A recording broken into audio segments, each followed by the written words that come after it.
Hello. The day that I'm leaving this nice place here, the golf resort of Digne-les-Bains, the weather is spectacular. At least I could play the first 9 holes of this interesting 18-hole course. This course here is quite interesting and treacherous because at first glance you get a wrong impression. When you're on the first tee, or also with the drone images from above, you think, oh, this is a very wide space, no trees, little rough, not a big risk to lose your ball, so this is a nice leisurely golf course. But the tricky thing is that many fairways are sort of hidden in the forest. You have to go a little bit farther away. So it was quite helpful actually to have a buggy yesterday, although you can easily walk this course.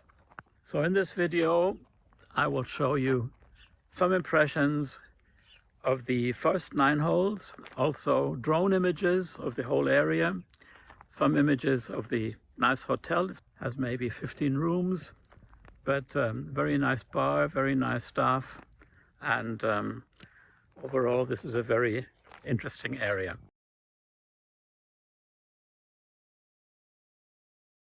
Hello, I am here in southern France, in the Provence region.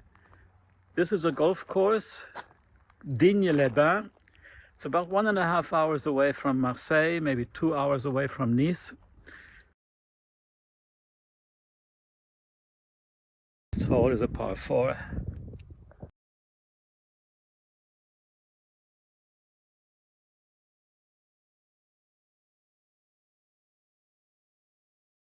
Oh, the greens seem really very nice.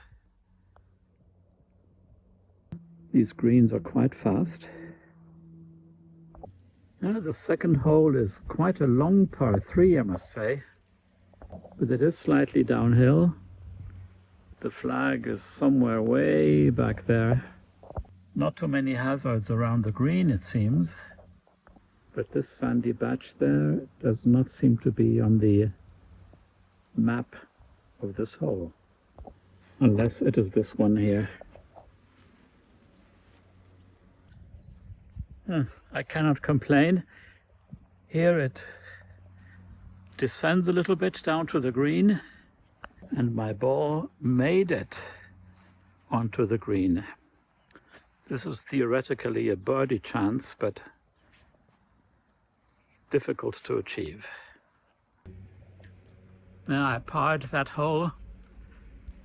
A birdie would have been too nice. The ball was on the green, but I didn't put it into the hole with my second shot. Now the third hole, a par 5. The interesting thing is that the white tees are on this side of the railroad tracks, but I'm playing off yellow. And there's a water hazard back there. Here's the railroad track.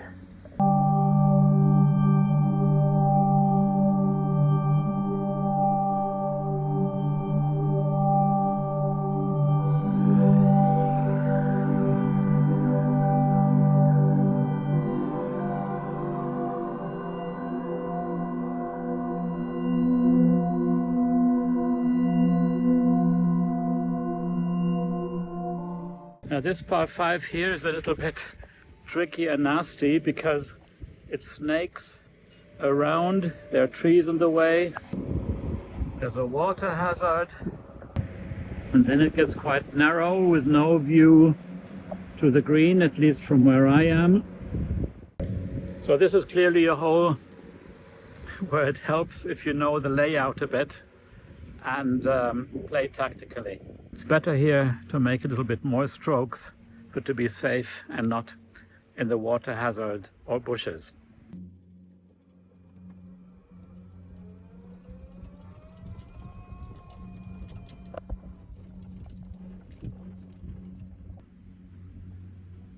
Yeah, towards the end here, this dogleg. Unfortunately, I don't have my golf watch with me. I have no idea how far the green is. I'll just give it a guess.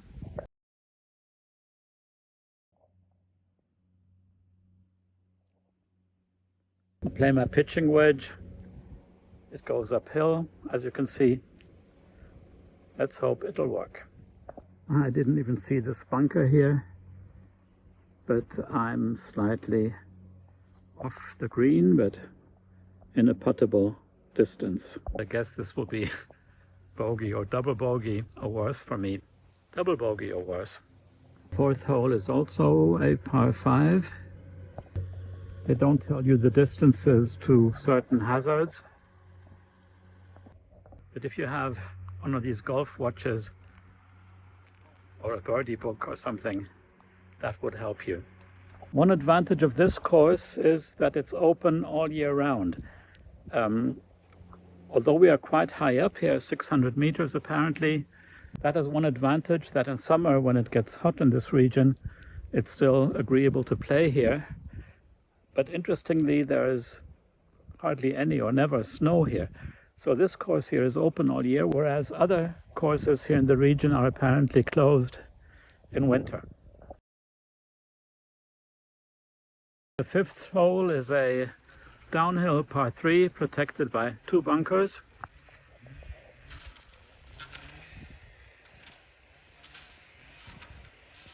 Okay, I parred that hole. That's nice. By the way, I really like the greens here. They are so firm. When you step on them, it's as if there was a wooden floor underneath. So this is really fantastic. They're very firm, cut very short, very regular. You don't find that necessarily in other golf courses. So this is really nice. And the first holes are actually more difficult than the impression that I got from flying by drone over the main fairways.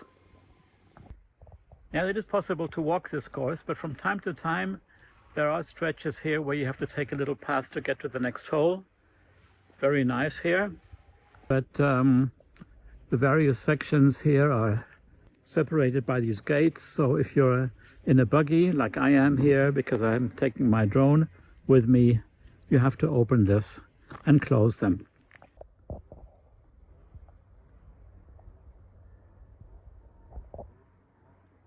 I've noticed these signs here are sort of at the beginning of the tee boxes for each hole, and they're not at every tee box. So once you approach a hole, better look at those signs and then move on to whatever box you're playing from. Now the sixth hole, a relatively short par 4, but it's uphill a bit. Now this looks nice. It seems that you have to walk up here to a kind of platform. So here at the tee box for the white and yellow tees, there's no more sign. But here you see the hole. My buggy is down there, not visible. And then the flag is back there. Now the seventh hole, a par 4, not very long, 230 meters, slightly downhill, although it looks farther away. As the sun is shining at the same time, I feel raindrops.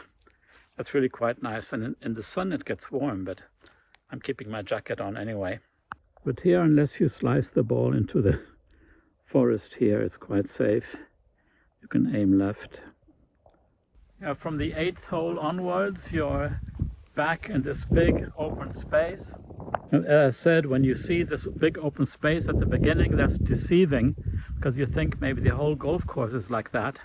But no, because the first holes are not as open. They are a bit hilly, uphill or downhill, and interesting to play. This is now a short par 3, and you see handicap 16, so this is considered an easy hole. But you have to be precise anyway, because there are many bunkers to the right, to the left and in front, but as very often not behind, so it can be a tactic to hit longer and not try to attack the flag.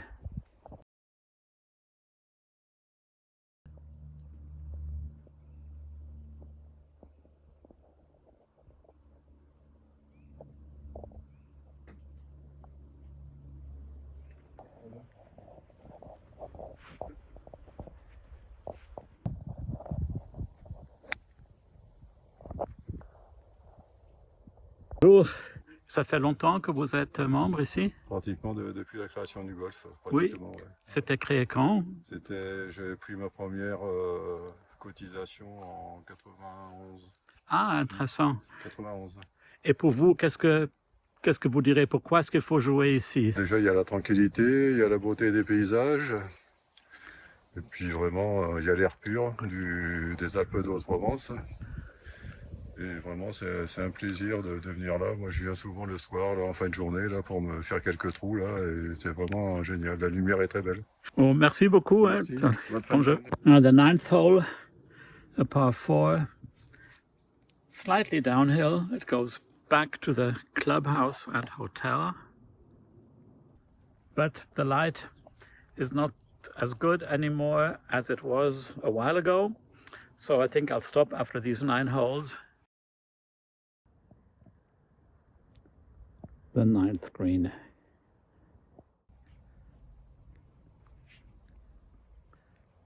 Beautiful green. Look at this landscape. Beautiful.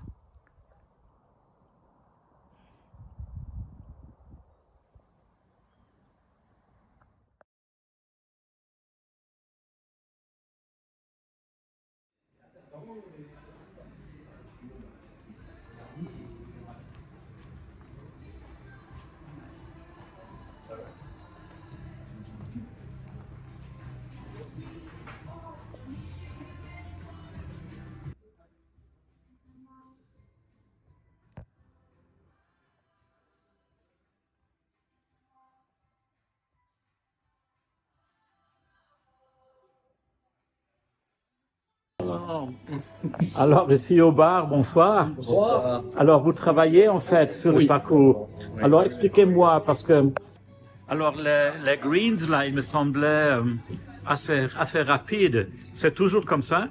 Alors là, c'est surtout une volonté parce qu'on a le Grand Prix ce week-end. Donc on a décidé d'accélérer un peu les greens, mais on essaye de travailler là-dessus régulièrement toute la semaine, tout au long de l'année. Ah, c'est quoi comme compétition? Un Grand Prix. Un Grand Prix? Le Grand Prix de Digne, oui. Le Grand Prix du golf de Digne-les-Bains. Et ça, c'est de la région ou c'est... Oui, c'est une compétition de ligue. Donc c'est tous les meilleurs joueurs amateurs de la région qui viennent, compétition sur 2 jours, samedi et dimanche. C'est ça qui explique pourquoi les greens étaient un peu rapides.